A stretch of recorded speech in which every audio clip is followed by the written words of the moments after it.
सारंगी जी कहते थे कि आप मोदी जी की जीत में खुशी नहीं है। अरे मोदी जी तो हिंदुस्तान की एक इंसान है, जरूर हम खुशी हैं, लेकिन हिंदुस्तान की तरक्की में आप खुशी नहीं है। आप तो मोदी जी की तरक्की में खुशी रहते और हम हिंदुस्तान की तरक्की में खुशी रहते, क्योंकि व्यक्ति नहीं हमारे लिए देश आगे है, पार्टी नहीं हमारे लिए हिंदुस्तान आगे है। ये भाखरा नंगल डैम किसने बनाया सारंगी भाई? सरदार सरोवर डैम किसने बनाया गुजरात में? हीराकुद डैम किसने बनाया? नागार्जुन सागर डैम, इडुक्की डैम किसने बनाया? ये बड़ा लंबा कतार है। Indian oil corporation limited Congress बनाया, oil and natural gas commission Congress बना, प्रधान साहब है यहाँ। भारत पेट्रोलियम कॉर्पोरेशन लिमिटेड प्रधान साहब कांग्रेस बनाया, हिंदुस्तान पेट्रोलियम कॉर्पोरेशन लिमिटेड प्रधान साहब कांग्रेस बनाया, national thermal power corporation Congress बनाया, state bank of India Congress बनाया, हिंदुस्तान एरोनॉटिक्स लिमिटेड कांग्रेस बनाया। May I ask one question to my honorable Prime Minister? How many PSU you have established as opposed to shutting them down? हम लोग भी परमाणु विस्फोरण घटाया था, अटल बिहारी वाजपेयी जी घटाई। यही तो परंपरा है ना। हम तो अटल बिहारी वाजपेयी जी की सराहना करते हैं। प्रधानमंत्री सड़क योजना उन्हीं का दिमाग से पैसे निकाले, तो हम लोग तो उनकी सराहना करते हैं। लेकिन आप देखिए, इतना बड़ा जो प्रेसिडेंशियल एड्रेस आपने लिखे हैं, एक बार कम से कम नेहरू जी का नाम लिया करते, अच्छा लगता हम लोग को भी। अब छोटा नहीं होते, एक बार नाम लिया करते थे। तो हिंदुस्तान को आप जिस रूप से चाहते हैं कि सबका साथ, सबका विकास, सबका विश्वास, तो कैसे हमारा विश्वास होगा? आप हमारा नेता को नाम नहीं लेते हैं, हम हमें निकालने जाते हैं। तो इसमें आपको सोचना चाहिए। देखिए, हाँ, स्माइलिंग बुद्धा 1974 पोखरान एक्सप्लोजन हुई थी, बाद में Indira Gandhi under the leadership Indira Gandhi, बाद में अटल बिहारी वाजपेयी जी उन्हें शक्ति विस्फोरण किया है। ये हम सबके लिए गर्व की बात है, सबके लिए गर्व की बात है। By the end of 2013 India has 68 nuclear reactor. पहले हम लोग को अछूत माना जाता, दुनिया में न्यूक्लियर कंट्री हमें अछूत मानता। 2008 साल में Indo US nuclear agreement was sign, paving the way for nuclear energy production in India. Sarangi भाई, आप लोग विरोधिता किया था, आप लोग विरोध किया था, फिर भी पास करा लिया। लेकिन हम उस तरह की विरोध नहीं करते। हमने उस दिन ये पास कराया, इसलिए आज दुनिया में प्रधानमंत्री नरेंद्र मोदी जी को सम्मान मिलता है। हम चाहते हैं कि हमारे प्रधानमंत्री जहां जाए वहां उनका स्वागत हो, वहां उनका सम्मान हो। हम चाहते हैं, तहे दिल से चाहते हैं। मिसाइल डेवलपमेंट की बात आए, आप कहते हैं ना पाकिस्तान अगर ज्यादा इधर उधर करेगी तो पाकिस्तान को हम नाश्ता नाबूद कर देंगे। किसके भरोसे? मिसाइल के भरोसे। वो मिसाइल किसने बनाया? कांग्रेस ने बनाया। 1981 DRDO was formed. DRDO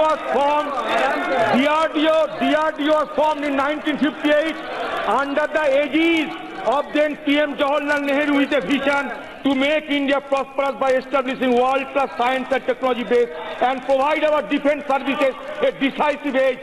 Dr. APJ Abdul Kalam, along with others at ISRO Trivandrum, made a plea to then Prime Minister Indira Gandhi in 1972 to continue to retain direct leadership of the space program and get India's historic missile mission started.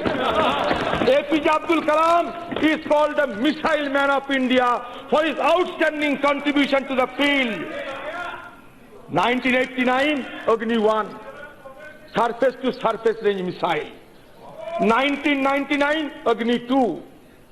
2003.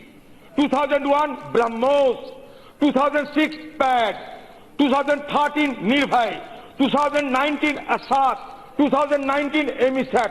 क्या ये satellite है? ये आपको समझ में नहीं आएगा, satellite है, ये सैटेलाइट है। 2010 में 2010 अग्नि 3, 2012 अग्नि 5।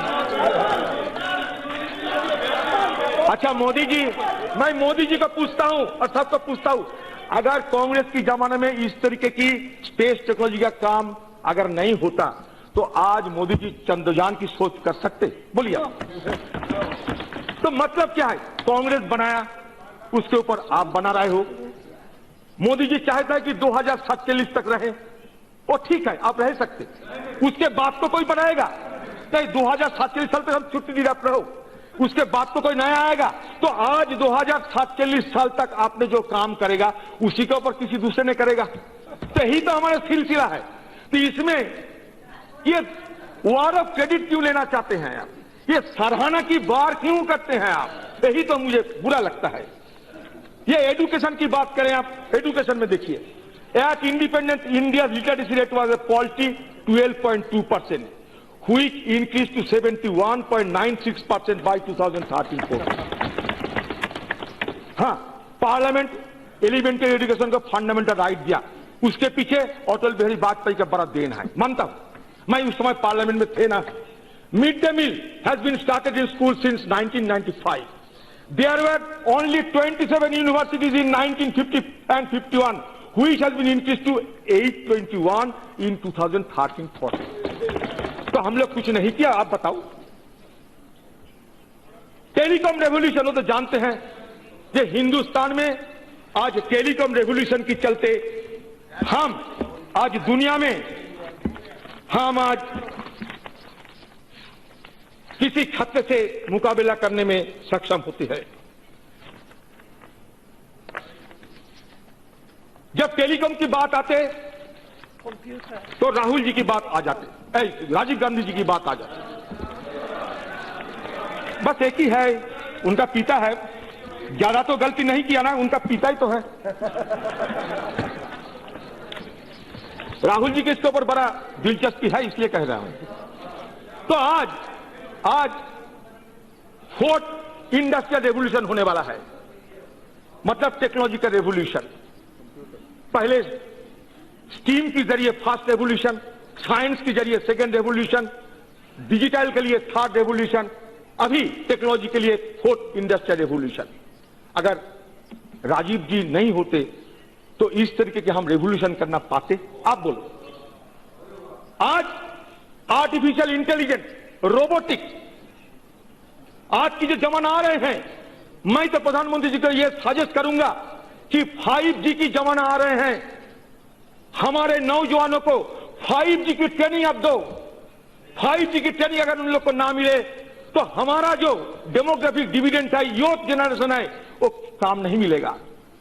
तो इसलिए मैं उनको सलाह सजेस्ट करना चाहता हूं कि 5G की जमाना आने वाला है, अब अभी से स्किल को उस तरीके की ले चलना चाहिए जैसे कि 5G की सुविधा हिंदुस्तान को मुहैया कराने में हम सक्षम रहे।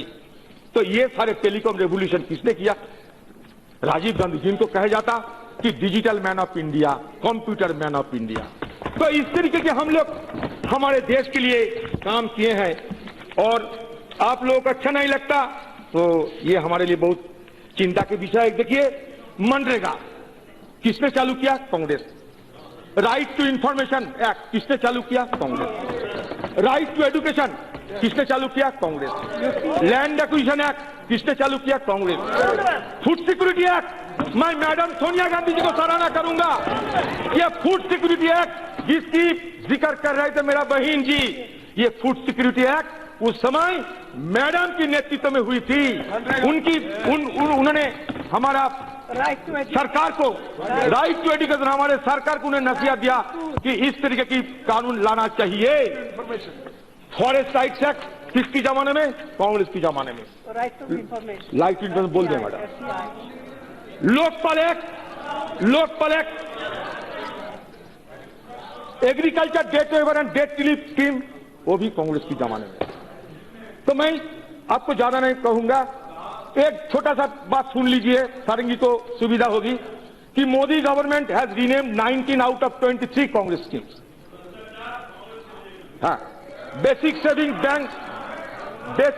Bank deposit account renamed Pradhanmantri Jandhan Yojana, national girl child day programme rename Beti Bachao Beti Padhao योजना, निर्मल भारत अभियान रीनेम एज स्वच्छ भारत अभियान, Rajiv Awas Yojana rename as Sardar Patel national urban housing mission, Indira Awas Yojana rename प्रधानमंत्री आवास योजना, राजीव ग्रामीण विद्युतीकरण योजना रीनेम दीनदयाल उपाध्याय ग्राम ज्योति योजना, स्वावलंबन योजना रीनेम अटल पेंशन योजना, जन औषधि स्कीम रीनेम प्रधानमंत्री Jan Aushadhi Yojana, comprehensive crop insurance scheme rename Pradhanmantri Fasal Bima Yojana, national e government plan rename as digital India, national skill development programme rename as skill India, direct benefit transfer for LPG rename as Pahal, national optic fibre network rename as Bharat net. मैं कोई गलती तो ज्यादा बोल नहीं दिया ना भाई साहब?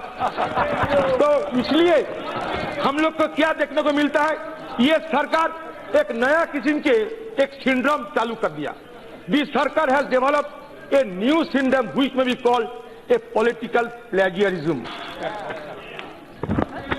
आप थोड़ा बोल दीजिए मैडम, वो दोनों इतना ज्यादा बोल दिया ना, क्या करें? नहीं आप